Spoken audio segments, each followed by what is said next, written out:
이제 우리 모두 경건한 마음으로 부활절 7번째 주일 드리도록 합니다. 우리 함께 일어나셔서 힘차게 찬양합니다.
능력의 주님, 봄이 찾아온 지 오래이지만 바이러스로 인해서 우리 사회가 여전히 어수선합니다.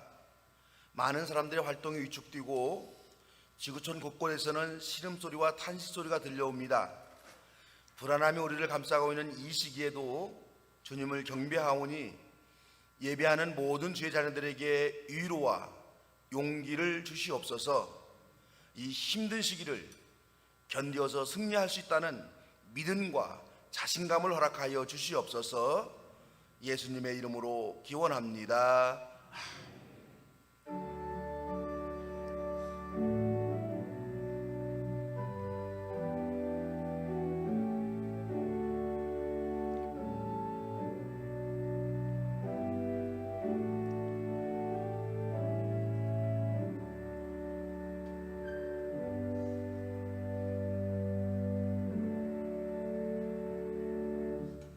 나는 전능하신 아버지 하나님 천지의 창조주를 믿습니다. 나는 그의 유일하신 아들 우리 주 예수 그리스도를 믿습니다. 그는 성령으로 잉태되어 동정녀 마리아에게서 나시고 본디오 빌라도에게 고난을 받아 십자가에 못 박혀 죽으시고 장사된 지 사흘 만에 죽은 자 가운데서 다시며 하늘에 오르시어 전능하신 아버지 하나님 우편에 앉아 계시다가 거기로부터 살아있는 자와 죽은 자를 심판하러 오십니다. 나는 성령을 믿으며 거룩한 공교회와 성도의 교제와 죄를 용서받는 것과 몸의 부활과 영생을 믿습니다.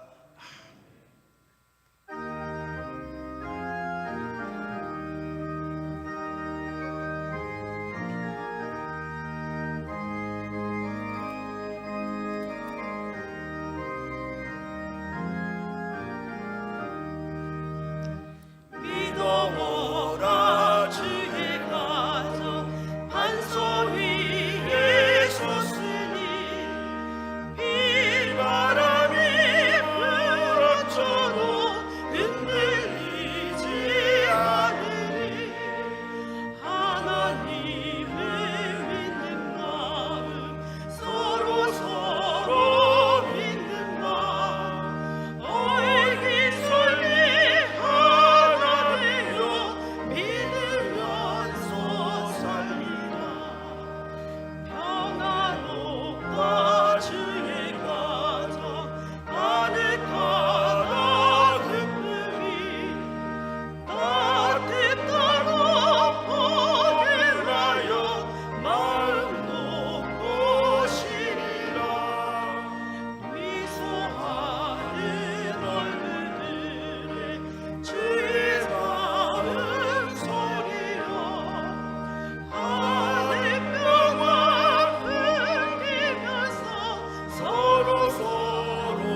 교동문 16번입니다.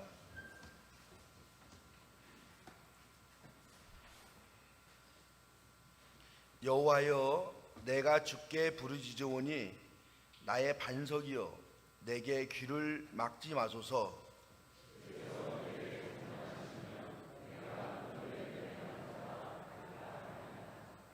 내가 주의 지성소를 향하여 나의 손을 들고 주께 부르짖을 때에 악인과 악을 행하는 자들과 함께 나를 끌어내지 마옵소서.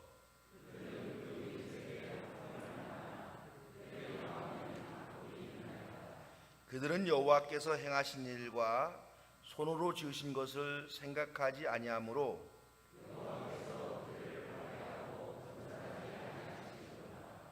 여호와를 찬송하며 여호와는 나의 힘과 나의 방패이시니 여호와는 그들의 힘이시요 그의 기름 부음 받은 자의 구원이 오시오. 주보에 있는 고백의 기도를 우리 한 목소리로 드리도록 합니다. 대화의 창으로 초대하시는 주님, 대화와 토론의 문화를 만들기보다는 지위에 의한 명령과 복종을 당연하게 여기는 저희들입니다. 일방적인 주장에 익숙하여 합리적인 사고와 질문을 불편해합니다. 근엄함과 엄숙함에 잘못된 경건에 도취되어 묻고 대답하는 인격적 관계에는 소홀합니다. 우리 자신들의 주장만을 내세우며 상대방 목소리에 귀 기울이지 않습니다. 사람과 사람 사이에 인격적 소통을 이루지 못하는 어리석은 저희들을 용서하여 주시옵소서. 질문하고 답변하며 대화할 줄 아는 성숙한 그리스도인으로 살아가게 하시옵소서. 예수님의 이름으로 기도합니다.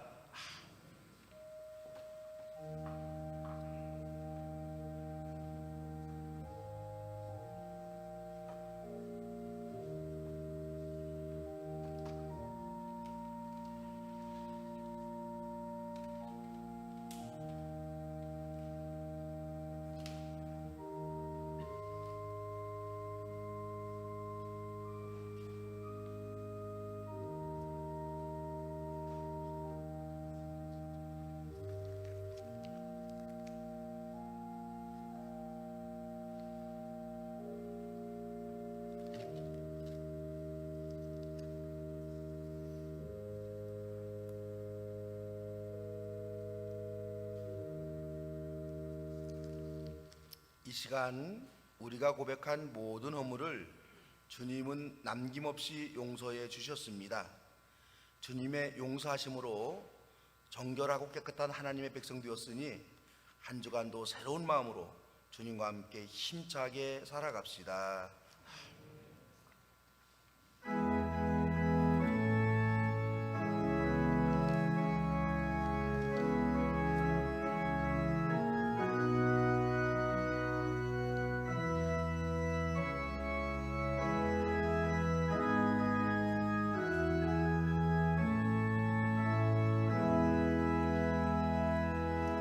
캄캄한 광 사나울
절망 중에 그 사람 얼려서도 안주의 밝음이 오소서. 내 안에도 하나님 계시고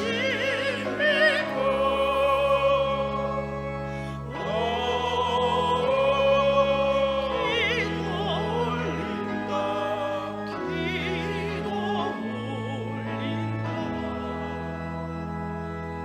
아버지여 이 죄인 풀어보사. 성 나쁜 남 잔잔케 하시고 이 불쌍한 인생을 살리소서.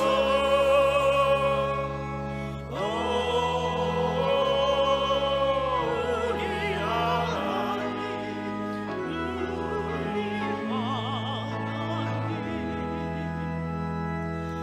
오진 바람 험한 물결거리 제 아무리 손내어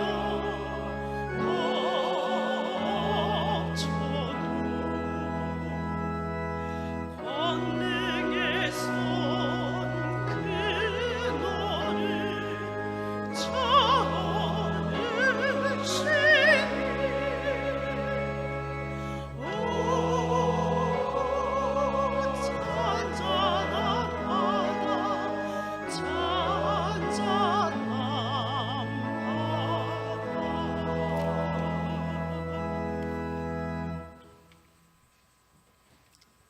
우리의 삶과 역사를 주관하시는 살아계신 하나님, 오늘도 저희와 함께 동행하시고 지켜주신 은혜에 감사와 찬송을 올립니다. 코로나19의 지역 감염 확산이 우려되는 이중한 시기임에도 제한된 조건에서나마 함께 모여 예배드리고 또 영상을 통하여 각 가정에서 주님 말씀 묵상하며 은혜의 시간을 보낼 수 있게 됨에 감사드립니다. 벌써 3개월째 일상이 제한되는 어려운 시기를 보내고 있습니다. 시장에 사람들이 사라지고 가게와 식당에 손님들이 끊겨 자영업자와 영세상인들의 삶이 위기에 몰리고 있습니다. 기업이 어려워져 실적 위기에 몰린 가정들과 취업이 안 되어 고민하는 청년들도 있습니다. 학교에 가지 못해 친구들의 안부가 궁금하고 배움이 제대로 일어나지 못하고 있습니다. 물건이 만들어지고 먹거리들이 생산되고 있지만 유통구조가 막혀 한쪽에서는 썩어져 버려지고 다른 한쪽에서는 기아와 빈곤으로 고통에 신음하고 있습니다. 여러 가지 이유로 삶의 무게가 너무 무거워 지치고 힘들어하는 자들을 일일이 찾아가 위로하여 주시옵소서. 바이러스라는 미미한 존재 앞에서 두려워하는 나약한 저희들을 고백합니다. 호모데우스를 내세우며 마치 영생불사가 머지않음을 스스로 선포하기를 주저앉던 인간들이었습니다. 오만과 독성과 무지를 고백하며 회개하오니 용서하여 주시옵소서. 5월의 찬란한 햇빛과 맑은 공기, 향기로운 꽃향기 등 일상의 소소한 것들이 당연한 줄로만 알고 감사를 잊고 살아온 저희들이었습니다. 모든 일에 감사하라는 가르침을 실천하지 못하였습니다. 무엇이 소중하고 무엇을 위해 살아가야 할지를 깨닫게 하여 주시옵소서. 사회적 거리두기로 서로 간의 생활의 거리가 멀어졌지만 마음의 거리만은 더욱 가까워지게 하시고 서로 연대하고 공존하고자 지혜를 나누고 믿음을 키워가는 세상 되게 하시옵소서. 온 세계가 협력하여 이 위기를 빠른 시일 내에 슬기롭게 극복할 수 있도록 역사해 주시길 원합니다. 몸은 힘들고 물질의 여유는 작아졌지만 미세먼지가 없는 하루를 찾았고 한산한 거리의 주인이 누구인가를 생각하는 마음의 여유와 성찰의 기회를 갖게 됨에 감사드립니다. 강림의 가족들의 안위와 건강을 위해 기도합니다. 코로나19로 인해 고생하거나 희생되는 가족이 없음에 진심으로 감사드립니다. 고3 학생들과 일부 학교 개학으로 그나마 친구들과 정을 나누고 대면하여 공부할 수 있게 됨에 감사드립니다. 바라기는 속히 모든 일상이 회복되어 주일학교와 각 기관, 구역 예배들이 정상화되어 사랑과 선교 현장으로 활기 넘치는 주님의 교회가 되게 하여 주시옵소서. 강림의 항존직을 위해 이번 투표가 계획되어 있습니다. 함께 기도하면서 준비하는 가운데 모든 일이 순조롭게 잘 진행되도록 역사하여 주시옵소서. 이 모든 말씀 우리 주 예수 그리스도 이름으로 기도드립니다.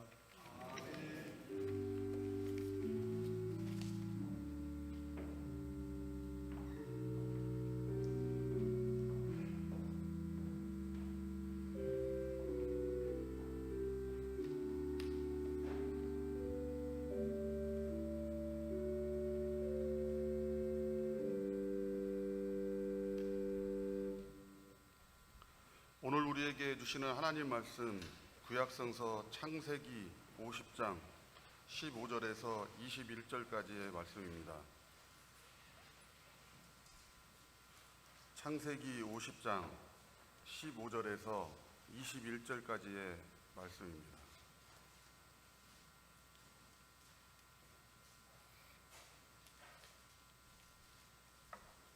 요셉의 형제들은 아버지를 여의고 나서 요셉이 자기들을 미워하여 그들에게서 당한 온갖 억울함을 안 갚음하면 어찌하나 하는 생각이 들어서 요셉에게 전가를 보냈다. 아버지께서 돌아가시기 전에 남기신 유언이 있습니다. 아우님에게 전하라고 하시면서 너의 형들이 너에게 몹쓸 일을 저질렀지만 이제 아버지는 내가 형들의 허물과 죄를 용서하여 주시기를 바란다 하셨습니다. 그러니 아우님은 우리 아버지께서 섬기신 그 하나님의 종들인 우리가 지은 죄를 용서하여 주시기 바랍니다. 요셉은 이 말을 전해 듣고서 울었다. 곧 이어서 요셉의 형들이 직접 와서 요셉 앞에 엎드려서 말하였다. 우리는 아우님의 종입니다. 요셉이 그들에게 말하였다. 두려워하지 마십시오. 내가 하나님을 대신하기라도 하겠습니까? 형님들은 나를 해치려고 하였지만 하나님은 오히려 그것을 선하게 바꾸셔서 오늘과 같이 수많은 사람의 생명을 구원하셨습니다. 그러니 형님들은 두려워하지 마십시오. 내가 형님들을 모시고 형님들의 자식들을 돌보겠습니다. 이렇게 요셉은 그들을 간곡한 말로 위로하였다. 아멘.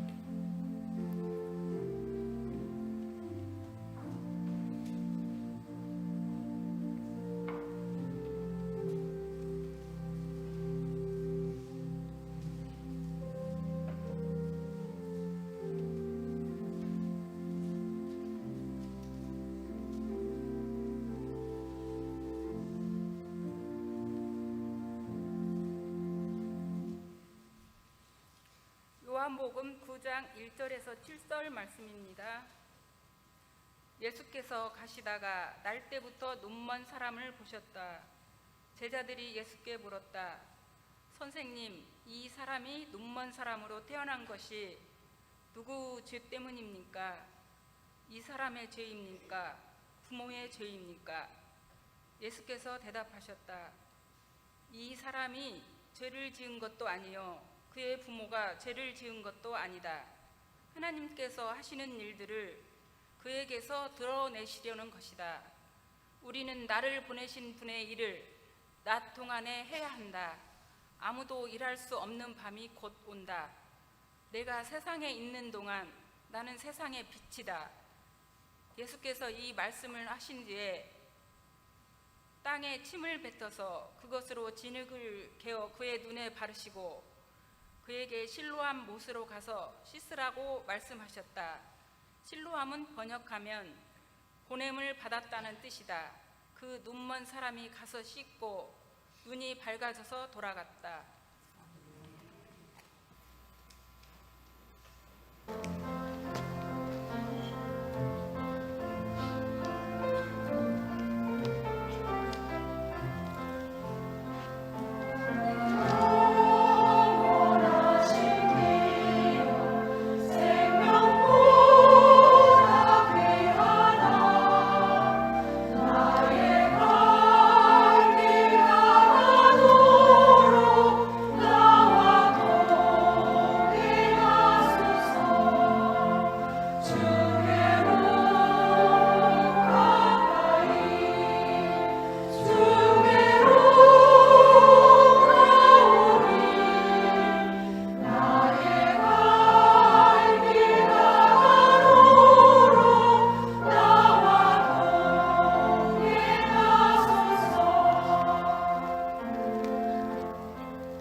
우리는 지금 코로나19의 시대를 살고 있죠. 그리고 많은 이들이 이 코로나19 이후의 삶에 대해서 고민을 하고 있기도 합니다. 뭔가 이전과는 많이 달라질 것 같은데 그것이 어떻게 바뀔 것인지 혹은 어떻게 바뀌어야 하는지 길을 찾기 위해서 부산하게 움직이고 있는 분들이 참 많습니다. 이전과는 다르게 새로 시작하지 않으면 안 되겠구나 하는 생각을 너나 할 것 없이 하게 된 것 같습니다. 그래서 오늘은 그 새로운 시작에 관한 말씀을 나누어 보려고 합니다. 다만 우리가 세상을 어떻게 만들어야 될 것인가 그런 이야기는 아니고 우리 내면으로부터의 새로운 시작은 어떻게 하면 좋겠는가 하는 이야기입니다. 인간이란 어떤 존재인가 하는 것에 대해서 정의 내리는 다양한 방법들이 있습니다. 그 가운데는 이런 정의도 있습니다. 인간은 서사적 존재다. 서사적 존재라고 할 때 서사라는 말은 이야기라는 뜻입니다. 그래서 인간은 이야기의 존재다 하는 말과 같은 말이 인간은 서사적 존재다 하는 이런 정의입니다. 우리 안에는 수많은 이야기들이 간직되어 있어서 기회만 되면 그 이야기들을 대화 속에서 풀어내기도 하고 글로 풀어내기도 하고 그림이나 노래로 풀어내기도 합니다. 그렇게 이야기들을 풀어내면서 내가 누구다, 나는 이러이러한 사람이다 하는 것을 반복적으로 확인하면서 살아가는 것이 우리 인간들입니다. 이런 이야기들을 적절하게 풀어내지 못하면 내가 어떤 사람인가 하는 의식이 흐릿해지고 삶의 의미도 희미해지고 그래서 무기력해지거나 우울해지기도 합니다. 그래서 이야기를 말하는 것이 사람에게는 참 중요하고도 중요한 일입니다. 마치 물고기가 물속에서 살아가듯이 우리는 이야기 속에 묻혀서 살아가는 존재들이다. 이렇게 말해도 틀리지 않을 것입니다. 그리고 그 이야기들을 우리가 어떻게 이해하고 정리하느냐 하는 것에 따라서 우리의 정신과 우리의 삶은 크게 달라지게 됩니다. 그래서 우리가 뭔가를 새로이 시작해야 한다면 우리 자신의 이야기들을 다시 점검해 볼 필요가 있습니다. 오늘 구약 말씀은 요셉 이야기의 결말 부분입니다. 요셉 이야기를 짤막하게 정리해 보면 이렇습니다. 요셉은 야곱의 12아들 가운데 11번째 아들이었죠. 아버지 야곱이 다른 아들들보다 더 아끼고 특별 대우를 하는 아들이 바로 요셉이었습니다. 성경에서는 야곱이 다른 아들들과는 달리 요셉에게만 화려한 옷을 지어 입혔다 하는 말로 이것을 표현해 주고 있습니다. 게다가 요셉은 자기가 형들의 위에 올라서서 군림하게 될 것이다 하는 꿈 이야기를 마구 떠버리곤 하였습니다. 이런 것들 때문에 요셉은 형들에게 미움을 받죠. 그런 요셉을 꼴사납게 여기던 형들은 결국 요셉을 상인들에게 팔아넘겨 버립니다. 그렇게 팔려간 요셉은 이집트 왕의 경호대장이었던 보디발이라고 하는 사람의 집에서 노예살이를 합니다. 노예살이를 하는 중에 성실성과 노력을 인정받아서 집안 살림 전체를 떠맡게 될 정도로 신임을 받게 됩니다. 하지만 오래지 않아서 요셉은 그 보디발의 아내로부터 누명을 뒤집어 쓰고 감옥에 갇히게 됩니다. 감옥에서 그는 함께 갇혀있던 전직 고관들과 친분을 맺습니다. 그리고 그 고관들 중 하나가 관직을 회복하고 나서 이집트의 위기가 닥쳤을 때에 왕에게 요셉을 천거하였고 요셉은 이집트의 총리로 등용됩니다. 그리고 요셉은 이집트의 풍년과 흉년을 지혜롭게 대처함으로써 많은 사람들을 굶주림으로부터 건져내는 일을 합니다. 또한 그 큰 흉년의 와중에 식량을 구하러 이집트까지 내려온 형들을 만나게 되고 아버지 야곱을 비롯한 모든 가족들을 이집트로 이주시켜서 그곳에서 안전하게 살 수 있도록 보살펴 줍니다. 이것이 우리가 잘 알고 있는 요셉 이야기입니다. 우리는 이 이야기 속에서 이 요셉이라는 사람의 인생이 참 평탄치 않았구나 하는 것을 알 수 있습니다. 형들이 자신을 죽음의 공포 속에 내던졌었던 일, 그리고 노예로 팔려가서 짐승보다도 못한 삶을 살았던 고통스러운 날들, 겨우 살만해지자 또다시 누명을 쓰고 감옥에 갇혀 두려움에 떨어야 했던 날들, 이런 일들은 그것을 떠올리는 것만으로도 치가 떨리고 가슴을 후벼 파내는 것과 같은 고통이었을 것입니다. 도무지 잠재울 수 없는 고통스러운 기억으로 남아서 마음에 쉼없이 생채기를 만들고 한과 응어리가 되고 또 분노와 공포와 좌절의 감정들을 반복적으로 뿜어올리면서 요셉을 고통스럽게 만들었을 것입니다. 그로 인해서 요셉은 가슴을 쥐어뜯는 그런 날들이 계속해서 이어졌겠죠. 이런 것을 보고 트라우마라고 부르죠. 이런 것들은 결코 순순하게 해피엔딩에게 그렇게 자리를 내주지를 않습니다. 수십 년의 세월이 지나면서도 그 공포와 분노 같은 것들이 지워지거나 흐릿해지지 않고 계속해서 사람을 옥죄며 그 공포와 분노의 노예가 되도록 몰아가곤 합니다. 불쑥불쑥 떠오르는 아픈 기억에 자기도 모르는 새 몸서리가 쳐지기도 하고 자다가도 벌떡벌떡 깨어나기도 하고 그래서 화병을 얻게 되기도 하고 사회생활에 크고 작은 어려움을 겪게 되는 경우도 있습니다. 우리 몸에 상처가 난 것은 아니지만 우리의 마음과 삶에 큰 상처로 남은 이런 과거의 기억들을 트라우마다 이렇게 부릅니다. 그런데 성경의 요셉 이야기 속에서 요셉은 그런 트라우마를 넘어서 있는 것으로 보여집니다. 창세기 50장 19절부터 21절 말씀을 보면 용서를 비는 형들에게 요셉은 이렇게 말합니다. 두려워하지 마십시오. 내가 하나님을 대신하기라도 하겠습니까? 형님들은 나를 해치려고 하였지만 하나님은 오히려 그것을 선하게 바꾸셔서 오늘과 같이 수많은 사람의 생명을 구원하셨습니다. 그러니 형님들은 두려워하지 마십시오. 내가 형님들을 모시고 형님의 자식들을 돌보겠습니다. 이렇게 요셉은 간곡한 말로 형들을 위로하였다고 성경은 말합니다. 요셉은 분명히 형들에게 버림당했고 그 버림으로부터 시작되어 노예로 팔려가서 온갖 수모와 시련을 겪었고 죽을 고비를 넘기면서 겨우겨우 살아남았습니다. 그런데 요셉은 그 모든 것이 결국에는 오늘과 같이 수많은 사람의 생명을 살리는 하나님의 일이었다 이렇게 말합니다.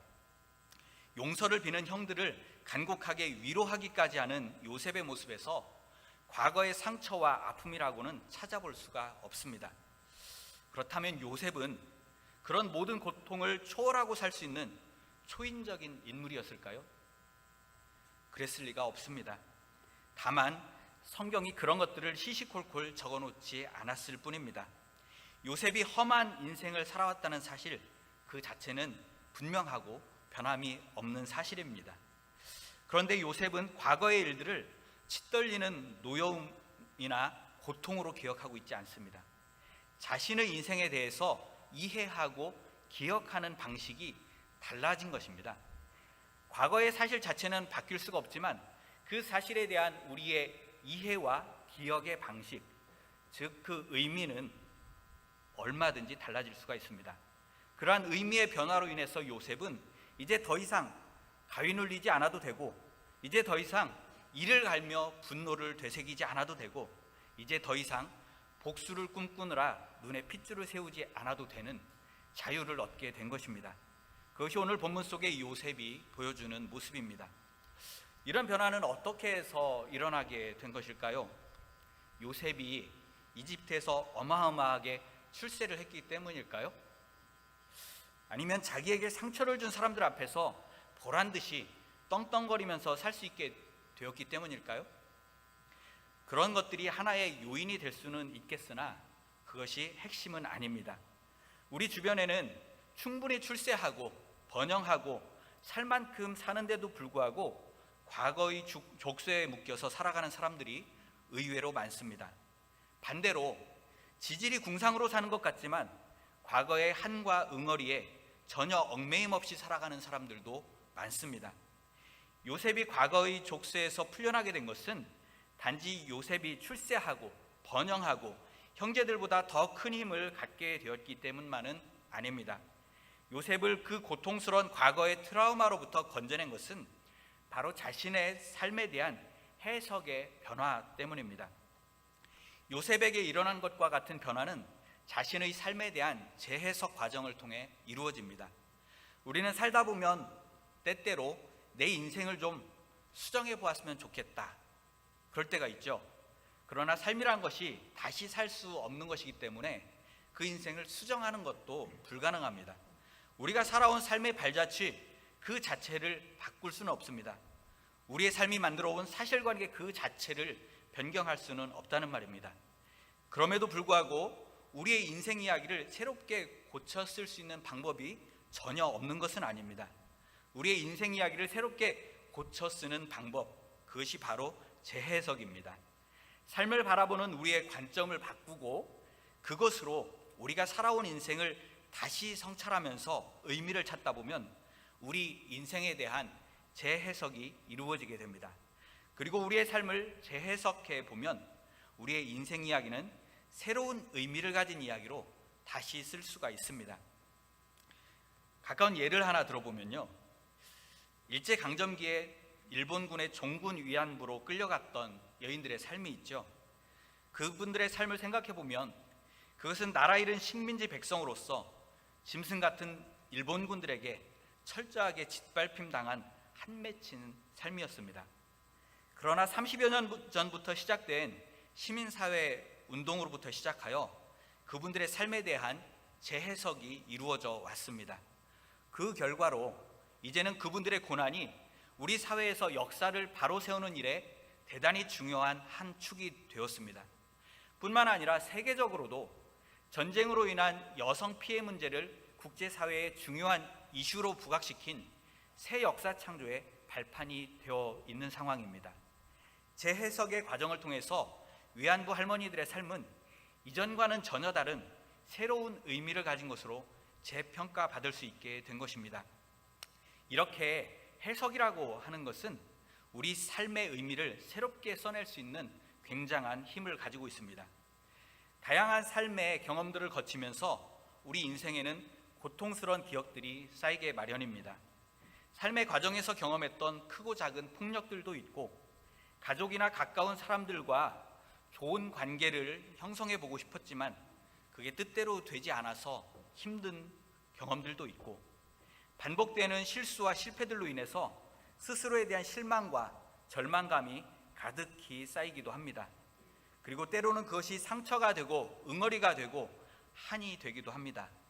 그런데 우리가 살아온 삶의 의미는 그렇게 고정되어 있지는 않습니다. 우리가 각자의 삶에 대해서 가지고 있는 생각들은 우리도 알지 못하는 틈에 우리 안에 자리 잡은 어떤 관점들에 의해서 해석된 것입니다.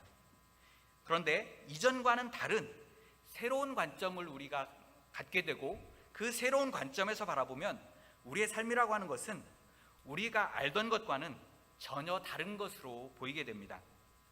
우리가 살아온 그 모든 삶은 우리가 알고 있는 것보다 훨씬 더 중요한 의미를 가진 것일 수도 있습니다. 새로운 해석을 통해서 우리가 살고 있는 삶의 의미는 얼마든지 바뀔 수가 있습니다. 다시 말해 우리의 인생 이야기는 다시 쓰여질 수가 있는 것입니다. 그것을 어떻게 해석해야 하는가 하는 것을 말해주는 것이 오늘 신약의 예수님 이야기입니다. 예수님께서 한 사람을 만났죠. 그 사람은 태어날 때부터 앞을 보지 못하는 사람이었습니다. 예수님은 침으로 진흙을 개어서 그 사람의 눈에 바르고는 실로암이라고 하는 연못에 가서 씻으라고 하십니다. 그렇게 해서 그 사람을 고쳐주셨습니다. 이 이야기가 말하려고 하는 것은 예수님의 침이나 실로암 연못의 물에 대단한 치료의 능력이 있다, 이런 것을 말하려고 하는 것이 아닙니다. 요한복음은 예수님께서 행하신 일들을 기록하면서 그것을 표적이라고 부릅니다. 표적이라고 하는 것은 중요한 어떤 것을 가리키고 알려주는 매개물을 말하는 것이죠. 예수님께서 행하신 일들을 표적이라고 부른다는 것은 무언가 중요한 것을 가리키고 알려주기 위해서 예수님께서 그 일을 행하셨다, 이런 말이 됩니다. 오늘 본문 속 이야기도 그러한 표적들 중에 하나입니다. 예수님께서 나면서부터 눈먼 사람을 고치신 일은 빛이신 예수님을 통해서만이 우리가 세상의 본 모습을 볼 줄 아는 새로운 눈을 뜨게 되고 그리고 진리를 분별할 줄 아는 눈이 열리게 된다 하는 것을 가리키는 표적입니다. 이 본문 이야기에서 오늘 함께 주목해 보고자 하는 부분은 이 사람의 눈멀매 대한 진단 부분입니다. 제자들이 이렇게 묻죠. 이 사람이 눈먼 사람으로 태어난 것은 누구의 죄 때문입니까? 이 사람의 죄 때문입니까? 아니면 부모의 죄 때문입니까? 모든 결과에는 어떤 원인이 있을 것이라고 보고 그 원인을 캐어 묻는 것입니다. 좋은 일에는 좋은 원인이 있고 나쁜 일에는 나쁜 원인이 있다 하는 사고방식입니다. 그것이 당시 유대인들의 일반적인 사고방식이었습니다. 이 질문에 대한 예수님의 답변은 그 자신의 죄 때문도 아니고 그 부모의 죄 때문도 아니다 하는 것입니다. 당시 유대인들은 그것이 어떠한 일의 결과라고 보고 있었는데 예수님은 의도적으로 그런 인과율적 사고를 거부하는 답변을 하신 것입니다. 이 대답을 들은 제자들이나 유대인들은 그 부모의 죄도 아니고 그 자신의 죄도 아니라고 한다면 그렇다면 도대체 누구의 죄 때문에 이 사람이 이런 고통을 당한다는 말인가? 이렇게 생각을 했을 것입니다. 그런데 예수님께서는 오히려 하나님께서 하시는 일들을 그에게서 나타내시려는 것이다 이렇게 말씀하십니다. 우리가 흔히 쓰는 말로 바꾸면 하나님의 영광을 나타내기 위해서다 이런 말이 되겠죠. 우리는 여기서 당시 유대인들의 관점과 예수님의 관점을 면밀하게 구분해 볼 필요가 있습니다. 이 사람이 나면서부터 앞을 보지 못하고 있다 하는 하나의 사실이 있습니다. 그 하나의 사실을 두고 당시의 유대인들은 그것이 어떤 일의 결과라고 생각을 합니다. 부모의 죄가 되었든 그 자신의 죄가 되었든 간에 이 결과를 만들어낸 원인이 있다고 보는 것입니다. 당시 유대인들은 현재의 원인을 과거에서 찾고 그 과거를 현재의 모습의 의미라고 보았던 것입니다. 그러다 보니 이 사람이 태어날 때부터 앞을 보지 못한다고 하는 이 사실은 그의 부모나 혹은 그 자신 가운데 적어도 하나는 죄인이다 하는 뜻으로 비춰졌던 것입니다. 그와 달리 예수님은 이제부터 만들어 나갈 미래로부터 현재의 의미를 찾습니다. 이 사람이 태어날 때부터 앞을 보지 못한다는 그 사실이 다른 어떤 일의 결과가 아니고 이제부터 이루어질 새로운 일의 시작점이 될 수 있다 이렇게 보는 것입니다. 그 일의 의미는 고정되어 있지 않고 아직 확정되지 않았다. 이제부터가 시작이다. 지나간 일의 의미는 과거에 고정되어 있지 않고 이제부터 만들어가는 것이다. 이제부터라도 하나님께 영광이 되도록 바꿔볼 수가 있다. 그런 말씀입니다. 이것이 예수님의 관점이고 예수님의 방식입니다.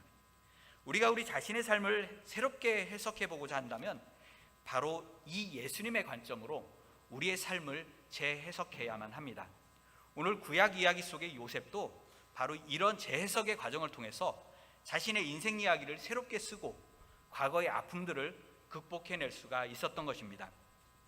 요셉 이야기로 다시 한번 돌아가 보겠습니다. 만일 요셉 이야기가 요셉 개인의 인생 역전 이야기로 끝났다고 한다면 요셉 이야기는 결코 이스라엘의 민족 이야기가 되지 못했을 것입니다. 요셉의 형들이 요셉을 노예로 팔아먹었는데 후에 요셉은 이집트의 총리가 되어서 더 떵떵거리며 살았다. 이런 이야기였다고 한번 생각을 해보십시오. 그랬다면 요셉 이야기는 요셉의 후손인 므낫세 지파나 에브라임 지파의 자랑스러운 조상 이야기 정도가 될 수는 있었겠지만 이스라엘 12지파의 이야기는 되지 못했을 것입니다. 다른 지파 사람들이 어떻게 그 이야기를 자신들의 이야기로 읽고 후손들에게 들려줄 수가 있었겠습니까?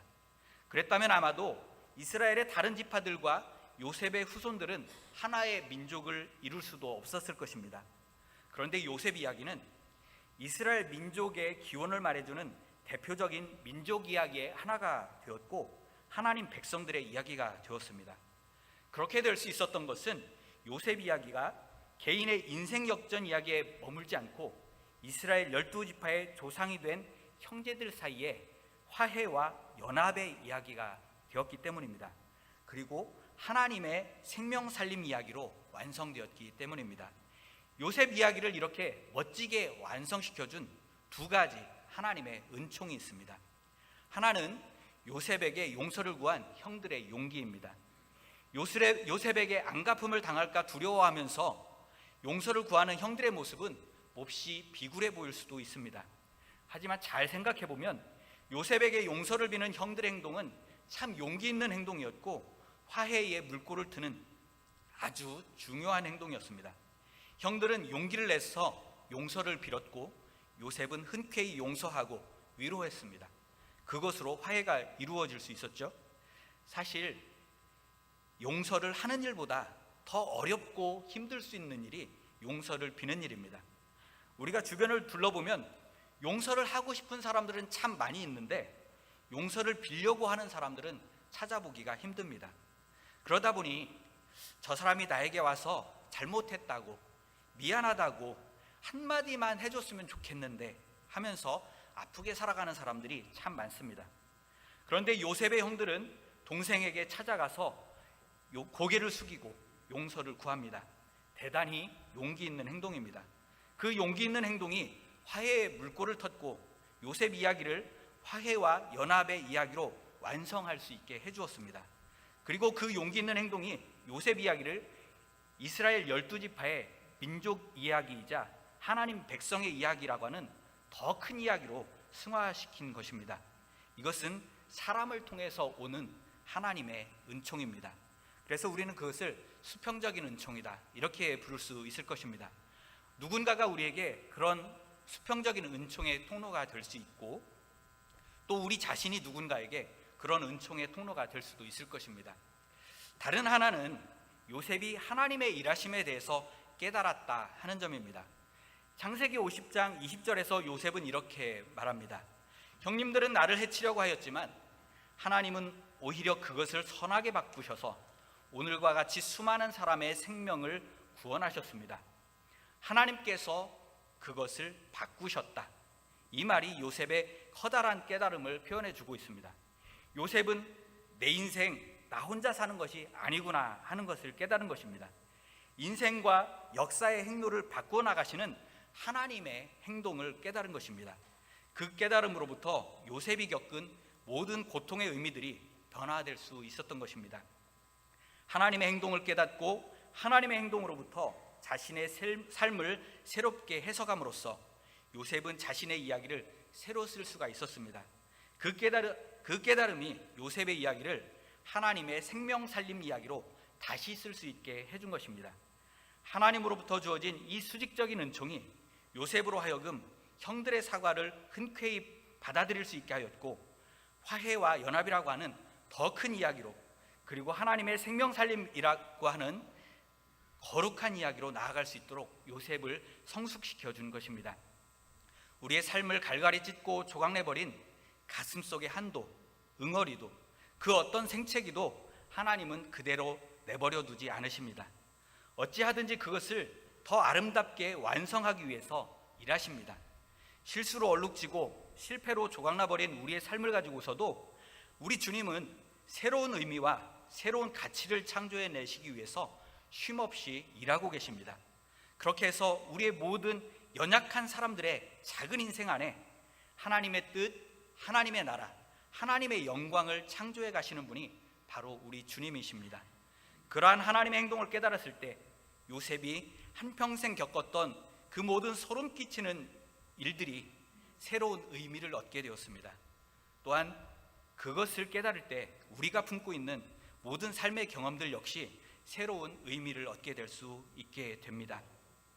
우리가 어떤 인생 이야기를 끌어안고 있건 간에 우리 하나님께서는 그 이야기를 더 멋지고 아름답고 감동적인 이야기로 완성시키고 싶어 하십니다. 우리가 지금까지 겪어온 삶의 이야기도 그리고 지금 우리가 겪고 있는 코로나19의 어려움도 마찬가지입니다. 우리 주님께서는 그 모든 이야기들을 하나님의 정의를 세운 이야기로, 하나님의 평화를 만든 이야기로, 그리고 하나님의 생명 살림 이야기로 완성시키고 싶어 하십니다. 그렇게 우리 인생과 역사의 완성을 향해 일하시는 하나님의 행동으로부터 우리의 삶을 다시 바라보고 해석할 때 요셉이 그랬듯이 우리의 삶은 새로운 의미를 얻게 될 것입니다. 이제부터 우리가 주님과 함께 만들어갈 그 이야기가 바로 우리 삶의 의미가 되는 것입니다. 그 주님을 신뢰하면서 용기 있게 새 이야기를 써 내려가시기를 주님의 이름으로 축원드립니다. 주님, 더 큰 화해와 연합의 이야기, 하나님의 생명 살림 이야기로 우리의 삶을 완성시켜 나아가기 원합니다. 이제부터 그 일을 만들어 보자고 하시는 예수님과 더불어 새 이야기를 써내려 나아갈 수 있도록 저희들을 인도하여 주시옵소서. 예수님 이름으로 기도합니다. 아멘.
주님 앞에 귀한 예물 드립니다.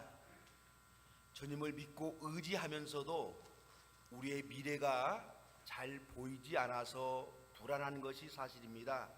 우리 주님, 그럼에도 불구하고 주님이 우리를 지키시고 돌보시고 주님이 우리를 보호하신다는 믿음 가지고 우리가 경제적 두려움에 빠지지 않도록 도우시고 인도하여 주시옵소서. 주를 믿는 자들에게 우리 주님께서 길을 열어주심을 우리가 굳게 믿으면서 이 어려운 시기에 서로 의지하고 주님의 은혜와 도움을 바라면서 우리가 힘차게 가정에서, 직장에서, 사업체에서 그렇게 살아가는 주님의 귀한 자녀들 되게 하시옵소서. 예수님의 이름으로 기도드리옵나이다. 우리 서로 사랑한다 하고 손으로 한번 이렇게 표시해보며 사랑합니다. 옆에 사람 쳐다보고 예 감사합니다. 오늘 귀한 찬양해 주신 우리 두 분 권사님 고맙습니다. 우리 박수를 한 번 더 고맙다고.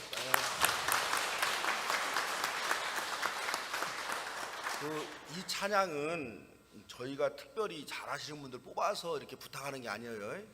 본인들이 이 찬양을 통해서 주님께 또 여러분에게 은혜를 나누고 싶다라고 그러면 자원하면 얼마든지 가능을 합니다. 그래서 우리가 찬양대가 없으니까는 우리가 이렇게라도 우리가 해보면 좋지 않을까. 그래서 여러분이 가진 재능을 우리 성도들에게 기부한다 이렇게 생각하시고 우리 찬양도 괜찮고 꼭 악기도 괜찮고 또 자신 있는 분들은 댄싱도 괜찮고 이렇게 해서 우리 예배 시간이 좀 더 행복한 예배 시간이 되도록 그렇게 여러분께 좀 협조해 주시기 부탁합니다. 우리 그 주보에 보면은 중간에 우리 그 이게 지금 공동의를 위해서 일정을 정확히 정리해 놨는데 어떤 과정을 겪는가 제가 여기 설명을 하는데도 불구하고 많은 분들이 어떻게 우리 장로 선거, 집사 선거, 권사 선거 이루어지는가 잘 모르시더라고요. 또 그 과정에서 서로 오해도 생기기도 하고요. 그래서 제가 이 그 공동의 하면서 장로, 집사, 권사 선출할 때마다 상당히 어려움을 많이 겪습니다. 목회자들을 가만히 보니까는요, 설교 잘못해가지고 쫓겨나는 목사들은 별로 없는데 휴 잘못해가지고 쫓겨나는 목사들이 많이 있더라고요. 진짜 이런 것들을 보면서 우리가 그 공동의 시대 그리고 장로 선출 그 다음에 우리 그 집사 안 선출 때 상처받지 않기 위해서 당연은 최대한도로 민주적 방법으로 이렇게 자꾸 큰 틀 안에서 이렇게 우리가 그 방법을 이렇게 바꿉니다. 그래서 이번에는 우리 7월 5일 공동의 하는 걸로 우리가 결정을 했고요. 7월 5일이면 우리가 창립기념일인데 이게 창립기념일 때문에 축하 행사를 할 수 없으니까 공동을 합니다. 장로 후보 추천은 우리가 원래는 이제 당회에서 모든 추천권이 있지만은 이게 혹이라도 오해가 있어서 이번에는 1차적으로 재직회에다 추천권을 주자. 그래서 재직회에서 여러분들이 재직들이 투표를 해가지고 3배수를 뽑습니다. 그러니까 여러분 재직이라고 하는 것은 다른 우리 총헌법에 보면 70세까지가 재직입니다. 근데 우리 교회에서는 우리 시대에 맞춰서 재직의 연령을 폐지했습니다. 그래서 누구든지 간에 집사, 권사, 장로로 부르시는 분들은 모두가 재직이 됩니다. 그러니까 모두가 우리가 참여할 수 있는 거예요. 그래서 이렇게 참여해서 3배수로 여러분이 재직들이 추천을 합니다. 이 추천을 어디에다 하냐면 당회에다 하는 거예요. 그럼 당회에서는 3배수를 가지고 이제 심사를 합니다.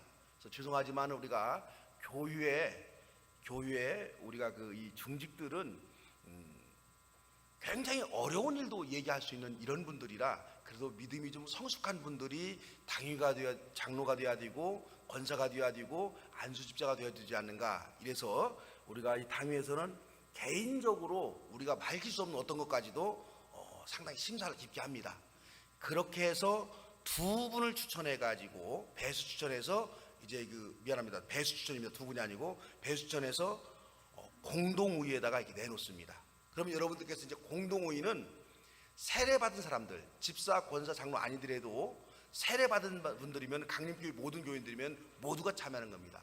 이 공동의회에서 이제 3분의 2를 얻어야 그래야 이제 우리가 장로가 되고 그다음에 권사 우리 집사들은 과반수를 얻으면 이제 우리 결정이 됩니다. 그래서 여러분이 이런 과정을 잘 이렇게 아시고 교회에서는 최대한대로 이렇게 여러분들의 많은 의견들을 반영하고 또 의도 없이 선거하신다라고 하는 걸 아시고 이게 이제 우리가 그동안에 평소에 얼마나 우리가 교우들과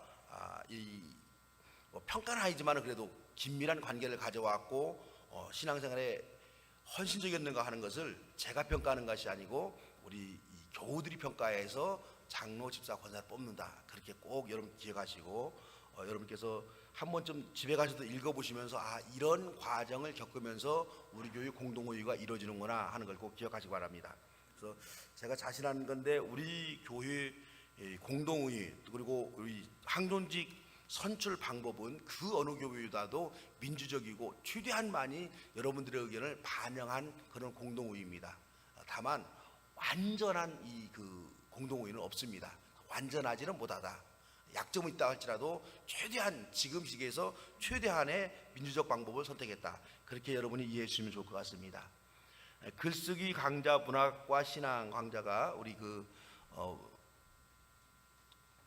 6월 18일 날 2시에 개강한다고 합니다. 참여자들은 참고하시고요. 다음 주에는 우리 성년식 있습니다. 우리 성년식 곽건호, 김유빈, 김한별, 서윤지, 송종훈, 안정현, 양주훈, 오승주, 이주헌 이 친구들이 어른이 되는 예식을 이게 이제 어느 데서 잘 이렇게 책임지고 해준 데가 없는 것 같아요. 그래서 우리 교회에서는 우리 하나님의 자녀로서 어른진 성년 예식을 우리가 짧게지만은 하도록 하겠습니다. 관계된 청년들 참석할 수 있도록 부모님들은 좀 격려해 주시기 부탁합니다. 김혁수, 박연원 선교사님이 사실은 보름 전에 이렇게 귀국을 했습니다. 제가 좀 귀국을 종용하고 그래서 14일간 격리 기간을 이제 마치고 이제 어제 밤에서 이제 전주로 왔습니다. 그래서 제가 가급적이면 그 동안에는 우리 교우들에게 문자로라도 연락하지 말아라. 왜냐하면 혹시 바이러스가 문자 타고도 올 줄을 모르니까. 그래서 좀 자중하도록 했습니다. 자중하도록. 그렇게 하시고 다행히 음성으로 판결해서 오늘 2부 예배 때 참석한다고 합니다. 여러분께서 유의해 주시고 일요 일정은 지금 어떤 일정도 지금 잡지 못했습니다. 참고하시기 부탁합니다. 우리 주차관리부에서 수고하실 분들을 이렇게 모집합니다. 그래서 주차관리부가 가장 힘든 직이지만은 가장 칭찬받는 직입니다. 그래서 우리 주차관리부에 여러분들이 좀 많이 자원을 해주시기 부탁합니다. 축구 선교 경기 있는 거 기억해 주시고요. 고 임현순 권사님 주님 품에 안 계셨습니다. 김옥기 권사님 모친이신데요. 우리 그 현대장례식장에서 우리 4시에 입관 예배했습니다. 참고하시기 부탁합니다. 우리 김근현 청년이 우리 결혼합니다. 김옥자 비 집사님, 김옥자가 2분 계시니까는요, 비 집사님의 차남이십니다. 축하해 주시기 부탁합니다. 엔타워 컨벤션 웨딩홀입니다. 다음 주에 우리 구역장 인도자 모임을 갖도록 하겠습니다. 그래서 구역장 인도자님들은 점심 식사를 교회에서 합니다. 구역장 인도자님들은 그 대신 점심 식사 시간에도 우리가 예전처럼 하지 않고 이렇게 일렬로 쭉 서서 마주보지 못하고 떨어져서 이렇게 식사하고 그 다음에 바로 이어서 이 세미나를 좀 하게 됩니다. 그래서 우리 코로나19 시대에 구역 활동을 어떻게 할 것인가, 또 우리 구역 활동이 어떻게 좀 더 효과적으로 구역원들과 친밀해질 것인가, 접촉할 수 없는 이 시대에 우리 신앙생활은 어찌해야 되는 건가, 이런 문제를 가지고 함께 고민하면서 구역장 인도자 세미나를 갖도록 합니다. 그래서 구역장 인도자 분들은 다음 주일에는 식사 마치고 이 세미나를 기억하시고 이렇게 계획 잡고 이렇게 오시기 부탁합니다. 우리 함께 일어나서 힘차게 찬양하고 우리 추재룡 목사님 기도하고 가시도록 합니다.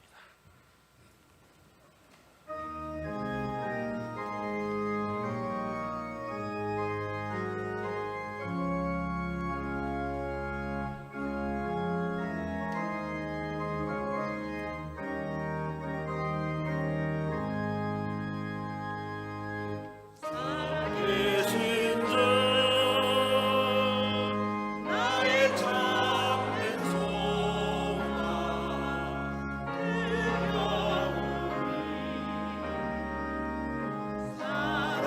사라지네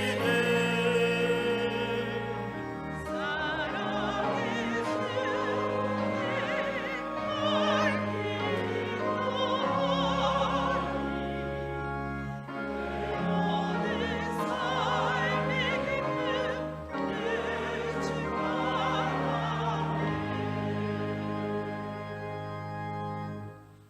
우리의 주님 되시는 예수 그리스도의 은혜와 아버지 하나님의 다함이 없고 한결같으며 한없이 포근한 그 사랑과 성령의 교통 역사 충만하심이 더 큰 화해와 연합의 이야기로, 그리고 하나님의 생명 살림 이야기로 자신의 삶을 완성해 나아가기 원하는 모든 성도들 머리머리 위에, 그리고 그 모든 삶의 현장 가운데 항상 함께 계시기를 축원하옵나이다. 아멘.